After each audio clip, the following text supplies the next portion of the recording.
Suppose अब कुनै एक्टरको पहिलाको कुराहरू सुन्यो भने उनीहरूले एक्टिङलाई पनि फोकस गरेर अब यताउता कदमहरू चालिरहेको थियो, तर आफ्नो जीविकोपार्जन गर्न नि यता सेकेन्ड कुरा त गरिरहेको थियो नि त। साइड बाई साइड हामीले अरू कुराहरू लानुपर्छ कि, जस्तै अब गेमिङमा करियर बनाउने यता होइन अब स्ट्राटेजी ल्याएर गेमको बारेमा कुराहरू गरे पनि यता अर्को साइडमा चाहिँ आफ्नो स्टडी पनि लानु पऱ्यो, किनभने यदि त्यो गेमिङको करियर भएन भने त यता अर्को करियर त बनाउनु पऱ्यो नि त। हाम्रो अहिले चाहिँ धेरै जस्तो टिनेजरको कन्सेप्ट चाहिँ मैले के देखेको छु भने गेमिङ बनाउने, गेमिङमा यति प्युडिपाईले यस्तो गरे, अब मोटलले यस्तो गरे यताउता होइन गरेछ उनीहरूले, तर त्यो मुकामसँग पुग्न, त्यो लेभलसँग पुग्न त सजिलो छैन नि त। सो यदि त्यो लेभलमा पुगेन भने के गर्छु भनेर एउटा फल ब्याक प्लान त हुनु पऱ्यो नि त लाइफमा। सो यदि होइन एकदम होइन म गेमिङमै गर्ने हो भने पनि अर्को पनि त गरिराख्नु पऱ्यो, अर्को पनि त स्टडी पनि त कन्टिन्यू गर्नु पऱ्यो। यहाँ कन्सेप्ट के छ भने गेमिङमा यताउतामा करियर बनाउने means I don't have to study के, I don't have to do other thing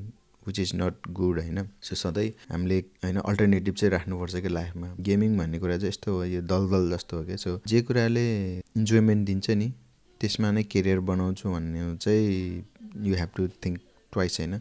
किनभने लाइक चिनी खायो भने कोली हुन्छ, जति चिनी खाए होइन, अब गुलियो मन पर्नेलाई स्पेसली जति खाए त्यति खान मन लाग्छ, but doesn't mean that's healthy होइन। गेमिङमा करियर बनाउनेलाई चाहिँ राम्रोसँग थिङ्क गर्नु नै पर्छ क्या। अनि आफ्नो मेनली आफ्नो स्टडी छोड्नु हुँदैन, किनभने स्टडी भनेको पढ्यो भने त्यसले अल्टरनेटिभ प्रोभाइड गर्छ क्या लाइफमा। ल यो भएन भने एटलिस्ट होइन पढेर पछि अब आफ्नो कुनैमा त गर्नु पऱ्यो। अनि स्मार्ट हुनुपर्छ क्या मान्छे, लाइक कुनै एउटा फिल्डमा स्मार्ट छ भने त्यो अटोमेटिकली अर्को फिल्डमा नि स्मार्ट भएको मैले रियलाइज गरिरहेको छु कि। नेपालमा इभन मैले पनि रियलाइज गरेँ के भने पढेछ यताउता तर खाना बनाउनै आउँदैन, पछि विदेश गएर खाना बनाउनु पऱ्यो भने के गर्ने, अथवा भाँड धुन आउँदैन, करेसाबारीमा यताउता रोप्न आउँदैन, मेबी करेसाबारी not important at the moment, but त्यो भनेको एकदम इम्पोर्टेन्ट स्किल हो कि। पछि अब घरसर किनेर होइन अब बारीमा साग फलाउँछ भने साग फलाउन आउँदैन, त्यो मजा भएन नि त। मैले पनि फेस गरेको के छ भने मेरो लेभल अथवा मभन्दा माथिल्लो लेभलमा आएको सँगै अब चाइल्डहुड स्पेन्ड गरेको मान्छेहरू अहिले आएर हेर्ने बेला चाहिँ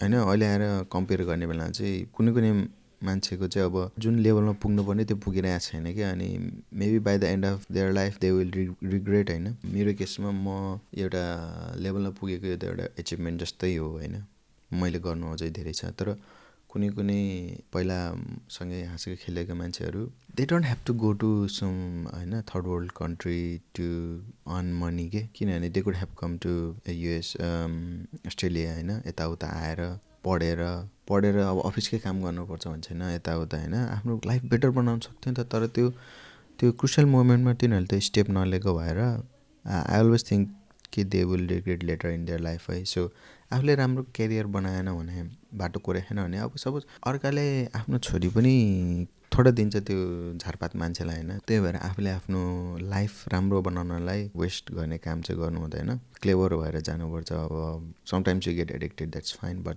the good thing or the best thing you can do is to get rid of that addiction होइन।